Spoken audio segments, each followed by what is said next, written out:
I got in a fight, almost got in a fight. It's complicated. I was in a bar in Austin with my wife, and it was during COVID, and a woman came to our table, and she was maskless. And this bitch came over, no mask, all H words. Hi, how are you?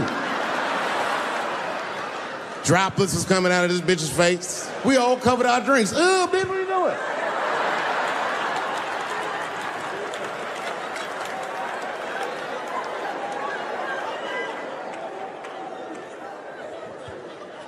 Now, I looked over at the table that she came from, and I peeped game. The men at the table were filming me.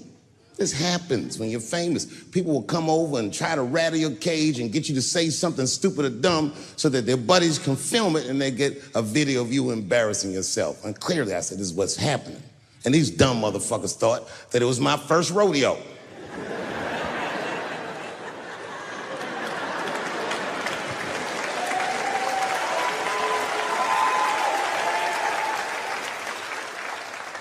Sadly, it worked.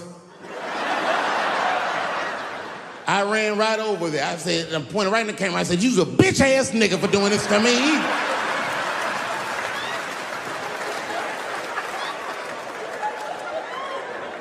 And the dude was shocked that I said it. He said, oh. And when he did like this, I seen all his fingernails was painted, and I realized, like, uh-oh.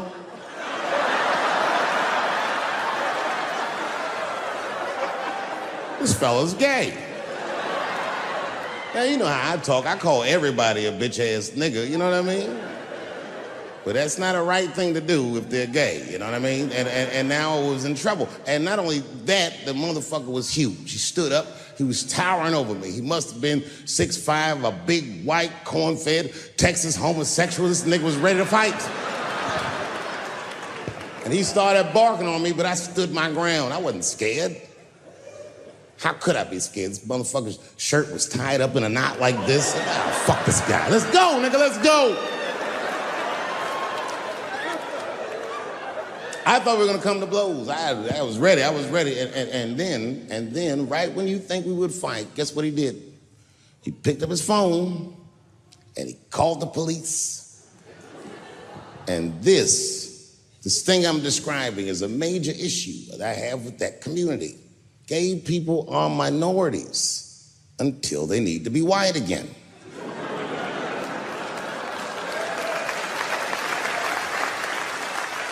I'm being very brutally honest so we can solve this problem. I'm telling you right now, a black gay person would have never done that to me.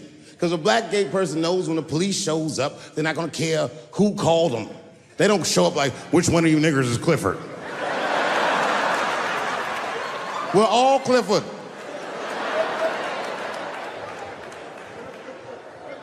This happens far too often. Another time, about 6 years ago, there was a lesbian woman that tried to sell a story about me to TMZ. Thank goodness TMZ could see right through the sham of that story. This woman claimed that I beat her up in a nightclub because she was a lesbian. That is fucking crazy. Bitch, I didn't even know you was a woman.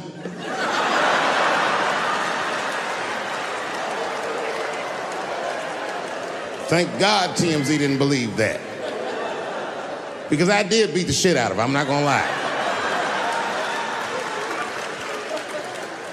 It was her fault, I had no choice. I came in the club minding my own business, and a woman came up to me, she goes, oh my God, Dave Chappelle. And I was just being reciprocally nice. Hey, miss, how are you, blah, blah, blah. Benign talk, nothing to it. And all of a sudden, this lesbian fellow stepped between us. Hey, nigga, that's my girl. I said, yo, my man, back up like that.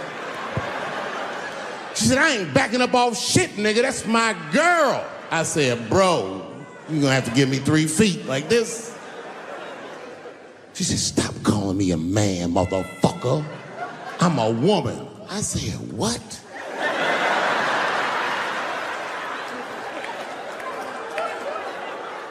And then I looked deep in this nigga's cheekbones. I said, oh my God, you are a woman. It was just too much for me to even wrap my mind around. But I tell you what, I unballed my fist immediately, and I softened my posture so that she would know she's in no danger. I even changed the tone of my voice.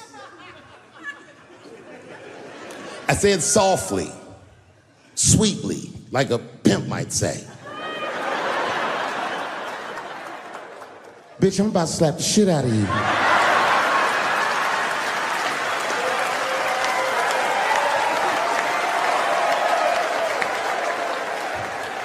I should have done it. Oh, I wish I didn't say that. She dropped that foot back. Boop, she was in a perfect southpaw stance. Her shoulders were angled correctly. Her head movement was good. I said, oh no! This bitch boxes for real. She threw a wild hook at me and I saw it coming from yesterday, so I slipped it like this. I had no choice. I had to go to work. I let that jab go. You should have seen me go, nigga. I tenderized them titties like chicken cutlets.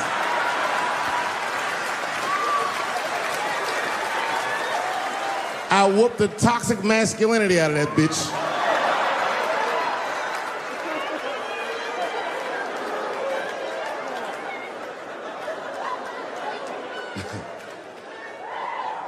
That's why I don't go out no more. Just trying to chill. I'm just trying to live a peaceful life. That's why I live in Ohio. You know, I live in a little town in Ohio. It must be like 3,700 people, small hippie town. Culturally, it might feel like Ann Arbor to you. You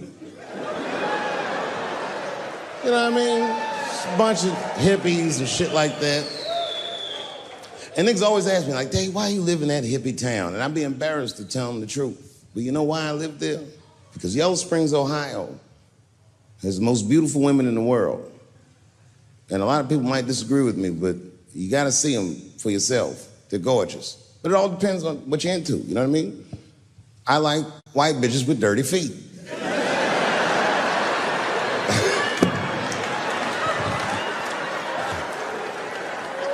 If I had a strip club in Yellow Springs, I would call that shit strippies. All naked hippies all the time. And I'd only hire girls with long titties and long vagina hair that looks like they slept on it. And I would keep a pile of dirt right next to the stage. I come like, bitch, get your feet in that dirt and get up there and give those people what they came to see. Chalk up, bitch.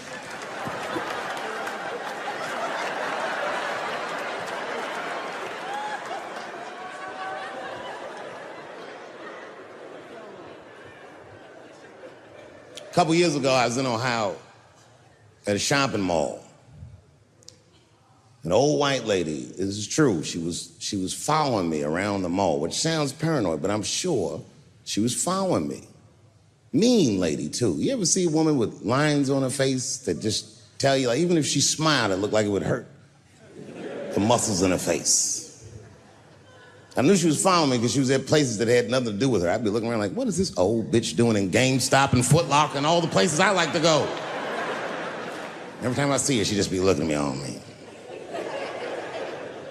And eventually, I forgot about her. So then after I'm shopping, I go all the way to the back of the parking lot. I'm parked all the way in the back. And as soon as I open my car door, I hear a voice go, David Chappelle. Just like that.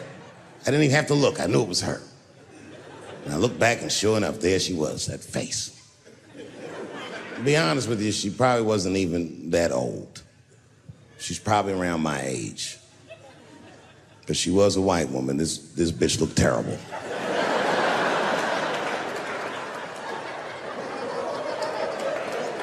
I'm going all the way. I kept my cool. I was nice. I said, hello, miss. And she didn't say anything back. All she said was, I watch your comedy. I said, uh-oh.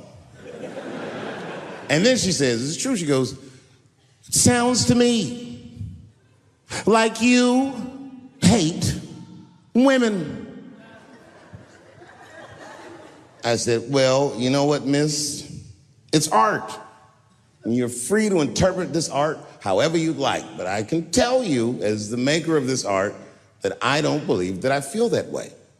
And she said, well, I think, and I said, shut up, bitch. Shut the fuck up. Before I kill you and put you in the trunk. Ain't nobody around here.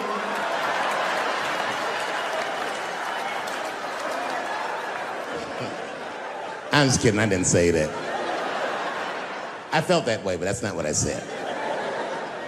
I was more clever than that. You know what I said? And this is exactly what I said. I said, Miss, before you finish that statement, let me ask you a question. Where'd you see me? Did you buy a ticket to a concert I did? I doubt that. Or maybe you watched one of my specials on Netflix. Or did I follow you to your car and do my act? She said, what? I said, keep it in the comment section, bitch, this is real life. Ta-ta!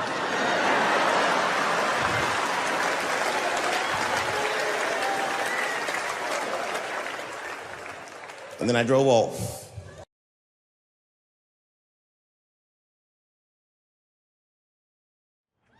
Well, this has been fucking wonderful.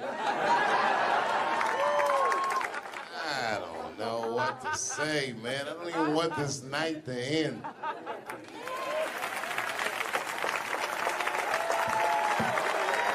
I promise you, whoever cares the most, I care at least as much as them. I know what I got, because I lost it all. I gotta tell you something, and I don't talk about it often. Have you ever worked all your life for something and have it not work out? That happened to me. It was tough. Think about it. I was gone for 12 years. It's not a little bit of time. It was hell. I watched other niggas that I knew become very famous. I watched the world go on without me. I mourned the loss of it. And after a while, I didn't care. Coming back was terrifying. I understand what I am. I really do, more than anybody. Like when they write about me in history, I'll be dead reading it like, yeah, I knew they'd say that. They say that a person can't dream of a face they've never seen. Can't believe that's true, but it's probably true. Boy, I got a long bank of faces. 32 years, I could close my eyes, I could think of any night. There's so many faces. Every night, most nights, they're all looking up, smiling. You have no idea what the world looks like from there. All different races, all different colors, all different kind of beliefs, just looking at me, smiling for 32 years, night after night.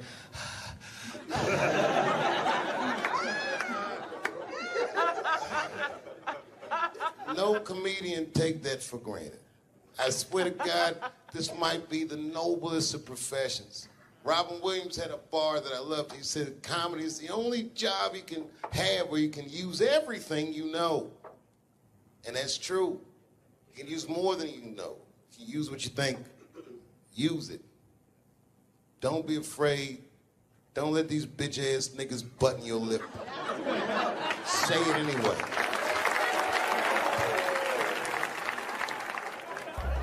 I first became aware of Dave Chappelle right around before the first Study Professor, because I was supposed to play that role that he played.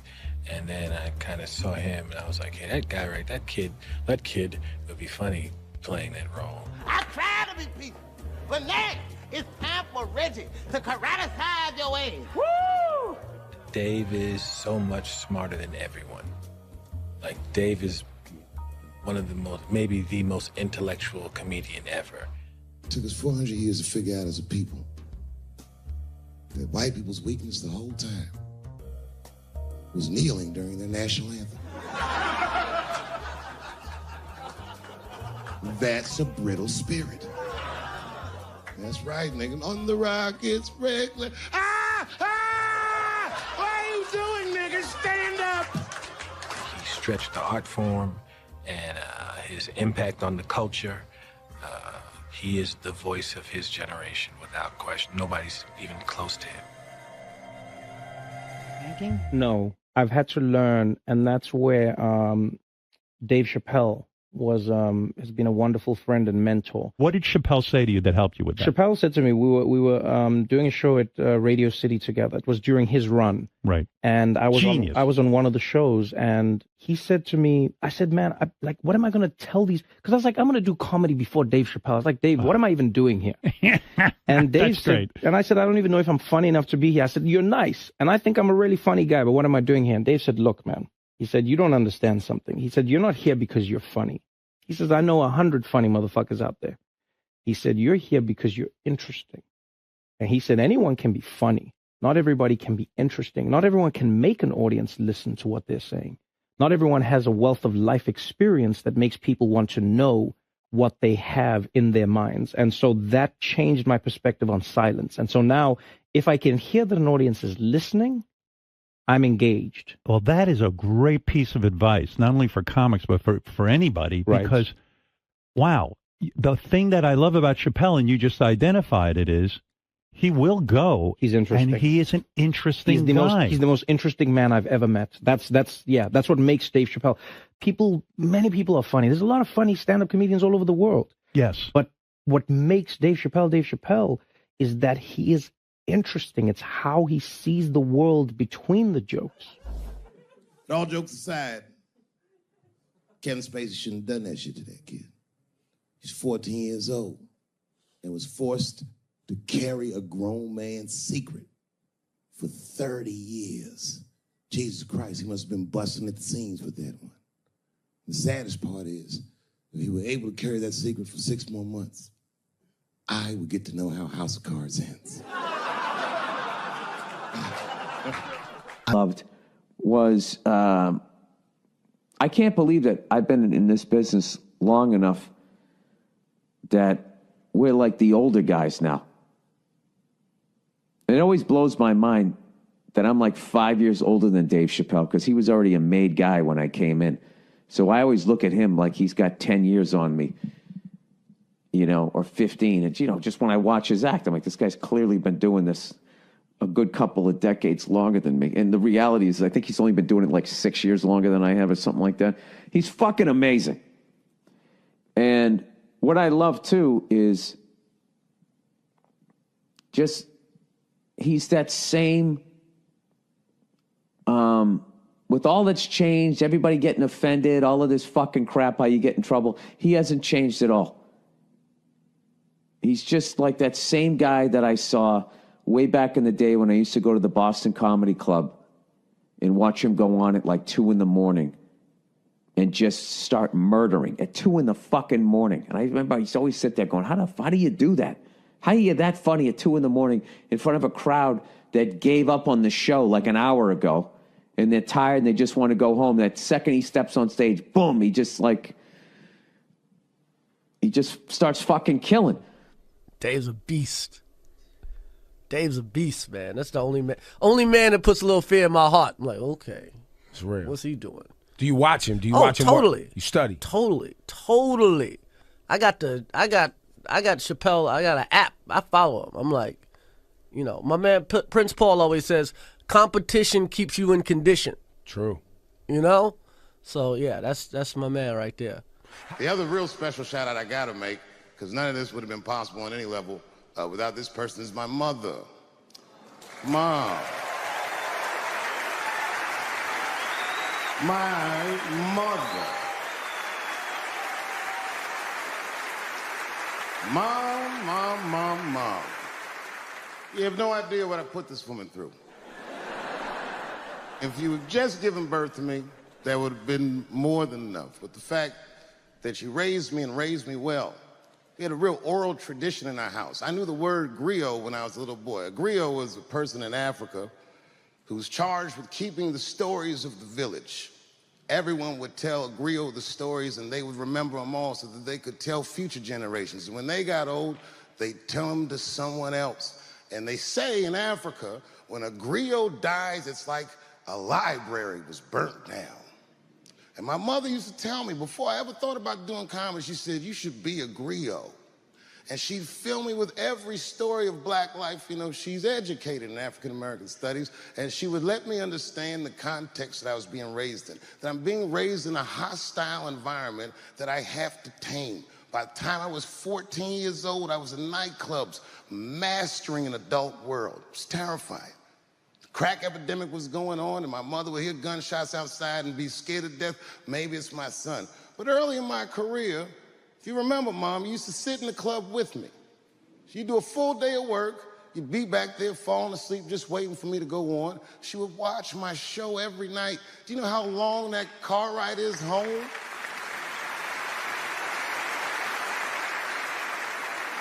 How many of you have ever heard your mother say, pussy jokes were a little too much tonight, son?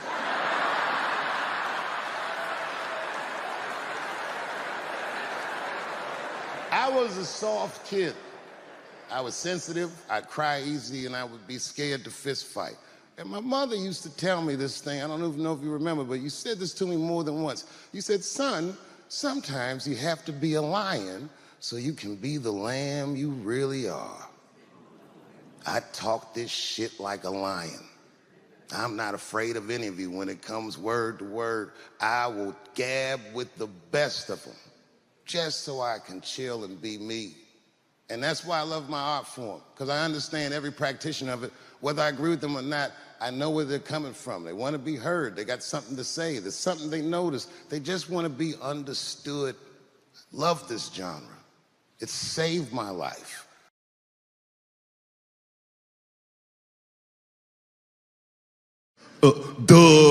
Hey, if you do anything wrong in your life, and I find out about it, I'm gonna try to take everything away from you. And I don't care when I find out. Could be today, tomorrow, 15, 20 years from now. If I find out, you're fucking finished. Who's that? That's you. That's what the audience sounds like to me. That's why I don't be coming out doing comedy all the time, because y'all niggas is the worst motherfuckers I've ever tried to entertain in my fucking life. Are you surprised though by the criticism that's come your way? No, and I don't mind that people get upset. Some of this criticism is helpful. Like, I get educated by it. I don't necessarily agree with all of it, but I learn about a lot of things. You know, just from my... I swear to God, this might be the noblest of professions. Robin Williams had a bar that I loved. He said, comedy is the only job you can have where you can use everything you know. And that's true. You can use more than you know. You can use what you think. Use it. Don't be afraid. Don't let these bitch-ass niggas button your lip. Say it anyway. It took us 400 years to figure out as a people that white people's weakness the whole time was kneeling during their national anthem. That's a brittle spirit. That's right, nigga. On the rock, it's regular. Ah! Ah! What are you doing, nigga? Stand up! Comedy. Bad things happen to someone else. That's not necessarily funny. Look at it this way. I grew up in the crack epidemic. I tell jokes about it. I grew up in the crack epidemic, and now there's an opioid epidemic. Are they treating the opioid epidemic the way that they treated the crack epidemic? No, this is a national health emergency. When we were coming up, we were policed by the National Guard, addicts were criminals. Now they understand addicts are sick people. And maybe it's because the demographic of the opioid epidemic is not the same demographic of the crack epidemic. Racially. I mean, you're talking about race. Right, so now that your community is getting destroyed, is a whole nother ball game. And then it's a huge window of empathy. Oh my God, we can see each other. We both went through similar pain. But I'm just saying, everything's funny that happens to you is more about empathy. That you there but for the grace. You guys gotta remember, I'm not saying it to be mean. I'm saying it because it's funny.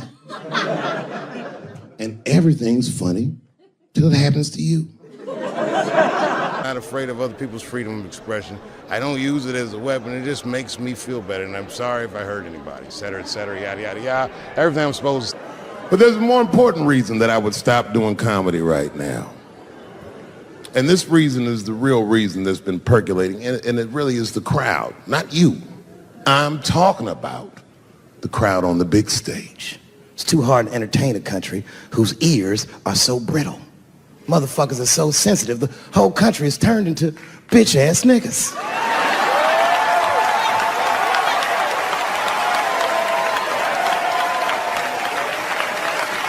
Everything you say upsets somebody. You know, I can remember when it all started. It was when I was doing Chappelle show. When I was doing Chappelle show, I used to do the show, and then on the weekends I do like concerts and shit like that. So I'm doing a concert, and there was a couple in the front row, beautiful couple. The wife was obviously Asian. You could see it in her face.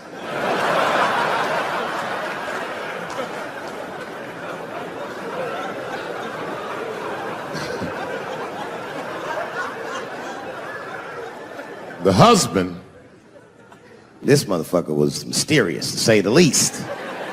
Couldn't quite pinpoint where he was from. Caramel-colored fella, very nice hair, but he could have been from anywhere. Bangladesh, Mexico. I can't guess with a nigga like this. All I knew for sure about this guy is that his wife was a bitch. I could see that in her face, too. No, he was laughing and having a good time, and she was scowling at me at a goddamn comedy show. I couldn't figure it out. And then I realized at some point that she was pregnant, and I was smoking on stage. I said, oh my God, that's probably why she's mad. So I started to put my cigarette out, but then she hit me with one of them fake non-smoker calls. So I just kept smoking. I thought to myself, bitch, that baby will be fine, relax. and I tried to break the tension. I just asked her, that's all I said. I go, hey, where are you guys from anyway? And I could tell that she was on to me. She goes, very condescendingly, she says, I'm from California. If you're asking my ethnicity, I am Chinese. And her husband was just cool about the shit. He was like, I'm Mexican, bro. I said, well, I'm sorry if I offended you by asking. But you're a very beautiful couple. And miss, there's no question that you're going to give birth to the hardest working baby this world has ever seen.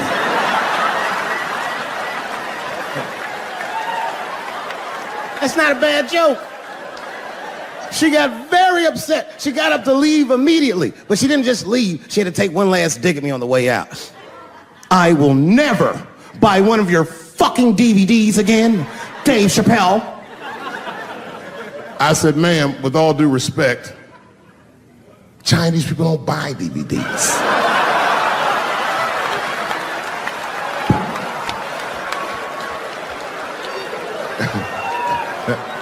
And the crowd went crazy. We were all laughing, having a good time. I didn't even think anything of it.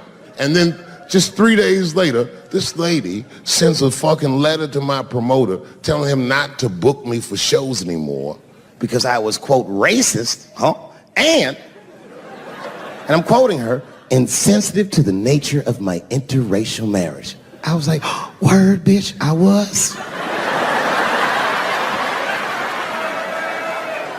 If she had just done a little bit of research, she would know that I myself am in an interracial marriage. That's right. In fact, my wife is Asian too. Surprise, bitch, I'll see you on Thanksgiving.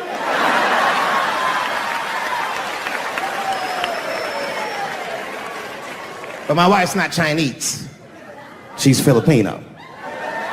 That's right. And our kids are Puerto Rican somehow, so there you go.